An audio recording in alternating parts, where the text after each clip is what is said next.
Korean rice stick নুডলসটা অনেকে জানে না এই নুডলসটা কীভাবে রান্না করতে হয়, বা অনেকে খেয়েও দেখিনি। আবার এমন আছে যারা অনেক খেয়েছে।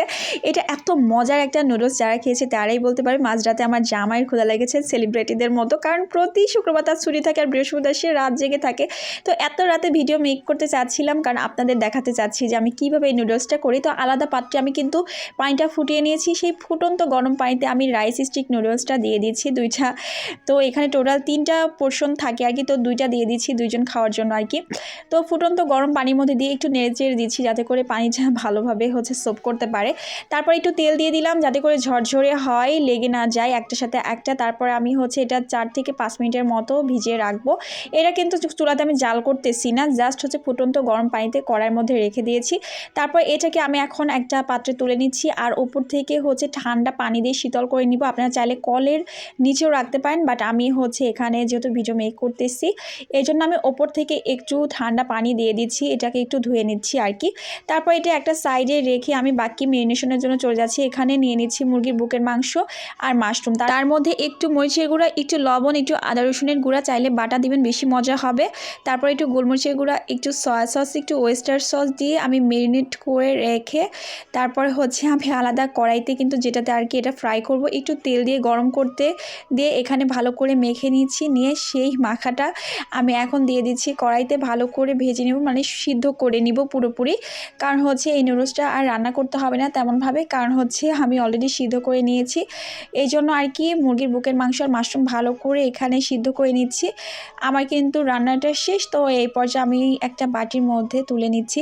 আর এই নুডলসটা খেতে যে এত মজা লাগে, আমি যে কয়জনকে এ পর্যন্ত খাইয়েছি সবাই অনেক প্রশংসা করেছে। তো আমি এখানে 2টা ডিমও নিয়ে নিচ্ছি।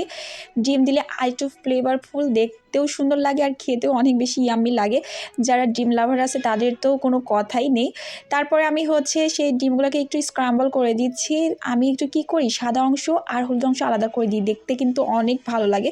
তারপর একটু পেঁয়াজ দিয়ে দিয়েছি মোটা মোটা করে কেটে, তারপরে একটু ক্যাপসিকাম, একটু গাজর তেলে ফ্রাই করে, একটু কাঁচামরিচ দিয়েছি, গোলমরিচ, একটু সয়া সস দিয়ে একটু নেড়ে নিচ্ছি। এগুলো এখন না দিলেও হবে যেহেতু চিকেনটার মধ্যে আগে থেকে দিয়ে রেখেছিলাম। তারপর একটু মিক্স করলাম একটু এক্সট্রা টেস্টের জন্য।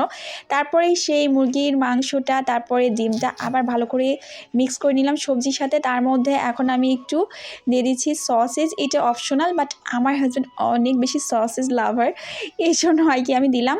ও তো এমনি সসেজ খেয়ে নেয়। তারপরে আমি এর মধ্যে সেই আগে থেকে সিদ্ধ করা নুডলসটা দিয়ে দিচ্ছি। আমি কিন্তু চুলার আঁচটা একদমই নাই বললেই চলে, মানে চুলা বন্ধ অবস্থায় আর কি মিক্স করে নিয়েছি নুডলসের সাথে, যেহেতু আমার সমস্ত সবজি সতে করা। আর এদিকে আমার মানে মুরগির মাংস টাংস সব কিছু তো সিদ্ধ, সো নুডলসটাও সিদ্ধ। ওইভাবে আর মানে রান্না না করলেও চলবে, কোরিয়ান নুডলসটা ঠিক এভাবে করতে হয়। আমি এইটা এখন ভালো করে মিক্স করে নিচ্ছি। আর কড়াই থেকে একটু ঝাঁকি দিলে কিন্তু অনেক বেশি মিক্স করা যায়, মানে ভালো মতো আর কি।